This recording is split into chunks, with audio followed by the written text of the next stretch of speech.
2024 to 2026, I have seen an insane amount of people not knowing what is the new syllabus. Most of the children are not even looking at the syllabus and they're preparing from the 2023 one, which is not right because there are few changes to the syllabus. Let's just look into it. So in today's video, we will cover up the AS level 1. So for AS level candidates, you have to take paper 1, paper 2, and if you're taking, the complete, so you have to give the 4 papers. But for the AS ones, you have to give only 2 papers. Both are of 1 hour and 30 minutes, and both are of 60 marks. And let's go. You can also pause and read about what kind of questions, like for example, in section A, paper 1, you have short answers and questions, and they are based on the core studies, and it is of 38 marks. So as usual, there are a total of 4 core studies: biological, cognitive, learning, and social. Dement and Kleitman were from the previous syllabus as well. Continue. Hesed and Hosel are new ones.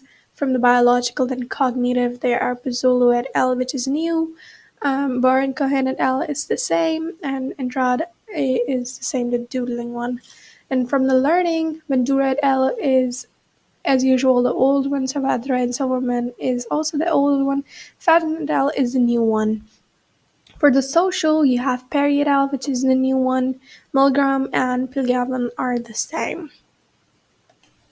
So a total of 5 new core studies have been included in your 2024 syllabus.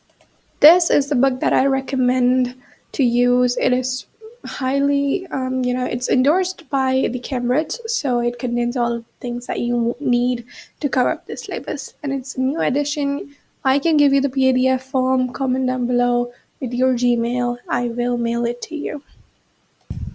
So for paper 2, that was for paper 1.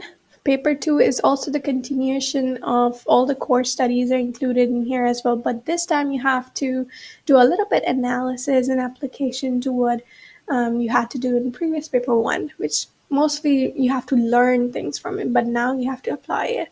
For example, experiments, you need to know what kind of experiments there are. Pause it, read it. You have to know what are lab experiments, field experiments, and evaluate them in terms of reliability, validity, and ethics. So there are self-reports, case studies, and observations. For example, you need to know what are self-reports, what are case studies, and what kind of features they have. You have to study it in detail. And for example, observation, what kind of observation, overt, covert, participant, non-participant, structured, unstructured, all of it. Correlations and the longitudinal studies, you need to know what they mean and how to apply it. You also have to give it's a question in paper 2 where you have to make up your own case study or study in which you have to present all of this, whether your experiment is lab, whether your sample is this or that. You have to include each and every detail in your planning and in your execution of your study in that question. These are methodological concepts, which are aim, hypotheses, variable, controlling of variables. Types of data, whether it's quantitative, qualitative, know the meaning of this, whether it's subjective, it's objective data, and how can we use these types of data. You need to apply it in your novel research situations as well. How can you apply them? And then there are ethics, whether you are, whether the participants had the right to withdraw. If they didn't have the right to withdraw, it could cause distress. And these are all ethical guidelines that the researcher has to follow. You have to know for humans and for animals, there are different, ethical guidelines, and you have to know both of them. For example, for animals housing, whether or not you're putting an animal in a cage, whether the cage is pretty small and it's exhausting for the animal.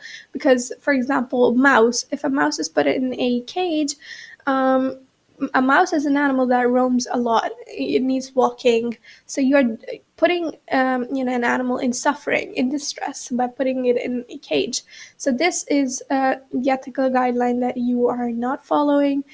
So you have to keep all these in mind while making up your study or by reading another study. Take these points out, write it down that this is the ethical guideline that is not being followed.